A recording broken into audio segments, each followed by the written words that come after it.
कल रात ईरान की जानिब से पाकिस्तानी इलाकों पर कुछ रॉकेट और मिसाइल फायर किए गए, लेकिन उस वाक़े के बाद पूरे पाकिस्तान में एक तूफान बर्पा हो गया। ईरान आया, आकर के मार के चला गया। हमारी बंदूकें किधर थी?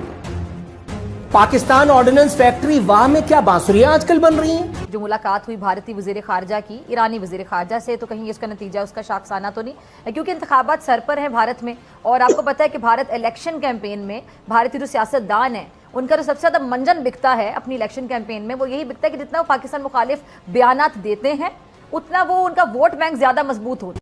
पाकिस्तान और ईरान के दरमियान जंग करवाने की पूरी ताकत से कोशिश की जा रही है। आइन missile, Maheen missile, Shaheen missile, ये सब कहां चलेगा? ये शब बारात पे चलाओगे? पूरी पाकिस्तानी कौम परेशान है कि पाकिस्तान ने आखिर ऐसा क्या कर दिया था कि हमारे दोस्त मुल्क ने, हमारे बरादर इस्लामी मुल्क ने हम पे हमला ही कर दिया।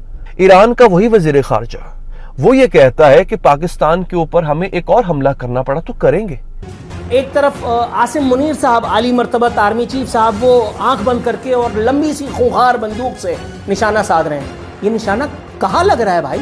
इंडिया पे तुम नहीं चला सकते, ईरान से तुम्हें डर लगता है, अमेरिका से जैसे ही अमेरिकी मरीन्स पाकिस्तान में उतरते तुम लिहाफ ओढ़ के सो जाते हो। ईरान ने पाकिस्तान की सरहदी हदूद की खिलाफ वर्जी करते हुए 70 किलोमीटर अंदर घुसकर जो हमला किया है, बेसिकली एक नहीं दो हमले किए। इन दो हमलों में उसने जैशुल अदल नाम की एक तंजीम जो उन्हें मतलूब है उसका हवाला देते हुए कहा कि वो उसने उनके खिलाफ कार्रवाई की है। पॉइंट ये नहीं कि उसने किन के खिलाफ कार्रवाई की है, पॉइंट ये है कि उसने पाकिस्तानी सरहदी हदूद की खिलाफ वर्जी की। पॉइंट ये है कि उसकी इतनी जुर्रत कैसे हुई कि वो पाकिस्तान की सरहदी हदूद की खिलाफ वर्जी करे। उसकी इतनी जुर्रत कैसे हुई कि वो पाकिस्तान के हदूद की खिलाफ वर्जी करते हुए, पाकिस्तान की आर्मी होते हुए, पाकिस्तान की हुकूमत होते हुए, पाकिस्तान के अंदर एक पूरा सिस्टम और निज़ाम होते हुए हमला कर दे। अभी पाकिस्तान ने ईरान के सफ़ीर को दफा दूर कर दी। उसने कहा गेट आउट, खबरदार जो पाकिस्तान आए, और पाकिस्तान के सफ़ीर को उन्होंने ईरान के अंदर जो मौजूद था वापस बुला लिया है। लेकिन चाइना की जानिब से गो के कहा गया कि जनाब दोनों मुल्क ठंडे रहें, ठंडे रहें, ठंडे रहें। ओ भाई, अब तो गर्म होने का टाइम है। ये अल्लाह की तरफ से हमारे पे एक अज़ाब ही है। मुस्लिम उम्मत पर गो के उसके अंदर बहुत सारे मसाइल हैं, लेकिन उम्मत मुस्लिमा के नाम पर अगर कोई फ्रॉडलेंट मुल्क है तो वो ये मुल्क है, फसादी मुल्क है तो ये मुल्क है।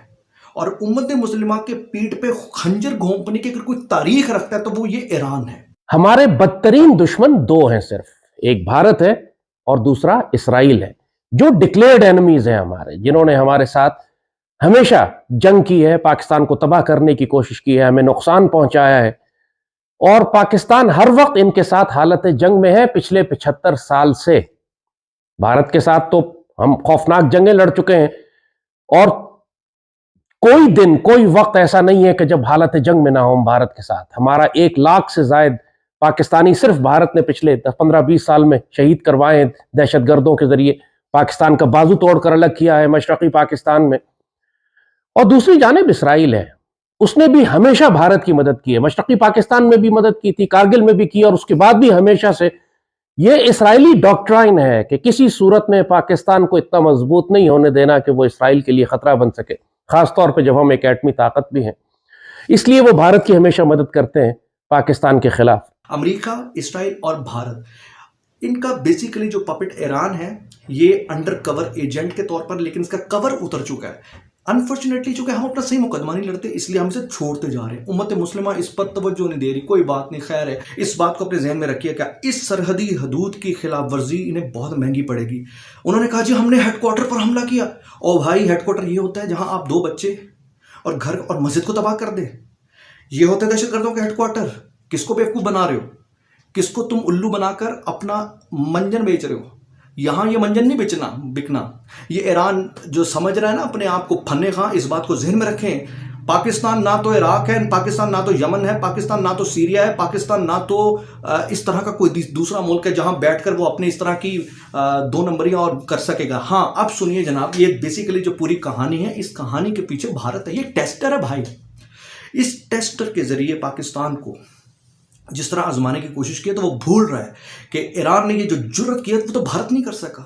मतलब आप देखिए, तसव्वुर अंदाजा लगाइए कि आज तक भारत पाकिस्तान पर जब जब इस तरह की कोई अटैक करता है तो उसने कभी ओपनली इस बात को तस्लीम नहीं किया, लेकिन ईरान ने पाकिस्तान पर हमला करके उसे ना सिर्फ तस्लीम किया बल्कि उसके बाद दूसरा हमला कर दिया। और आप अंदाजा लगाइए कि जो जुर्रत भारत ने नहीं की, अगर ईरान ने किया तो ईरान ने मौजूदा टाइमिंग में इस जुर्रत के नतीजे में एक टेस्टर फेंका, और इस टेस्टर को अगर पाकिस्तान ने हजम कर लिया तो इस बात को ध्यान में रखिए कि फिर दूसरा हमला, दूसरी जो अंगेज वो करेंगे, वो भारत के साथ करने की कोशिश करेंगे। और आप इस बात को ध्यान में रखिए कि भारत, इसराइल और अमेरिका ये एक ही सिक्के के दो रुख हैं, इस बात को ध्यान में रखें। और भारत, अमेरिका और इसराइल जो एक ही सिक्के के दूसरे रुख हैं, उस सिक्के के सबसे अहम मोहरे मौजूदा इस खित्ते में ईरान है।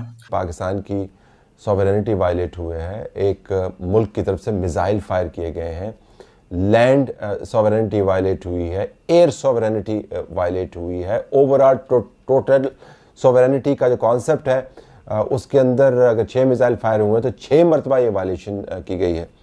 इसके ऊपर सिर्फ कंडेमनेशन नहीं बनती, इसके ऊपर एक बराबर का जवाब बनता है, और वो जवाब जो है अल्फाज के ज़रिए नहीं होना चाहिए, वो हकीकत में एक्शन के ज़रिए होना चाहिए।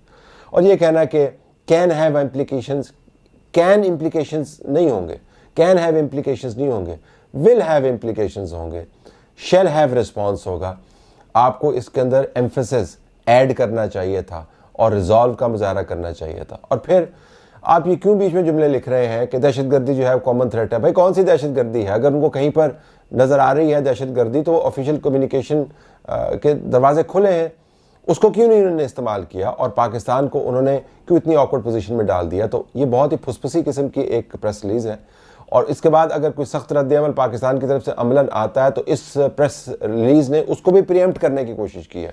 आप डिप्लोमेटिक कम्युनिकेशन की बात उस वक्त करते हैं जब आपने हिसाब बराबर कर लिया होता है। कमज़ोर जगह से अगर आप डिप्लोमेटिक कम्युनिकेशन की बात करेंगे तो दूसरा आपके साथ टेबल के ऊपर ताकत के ज़रिए डील करेगा। तो बुनियादी तौर पर तो इस प्रेस रिलीज़ का कोई फ़ायदा नहीं है।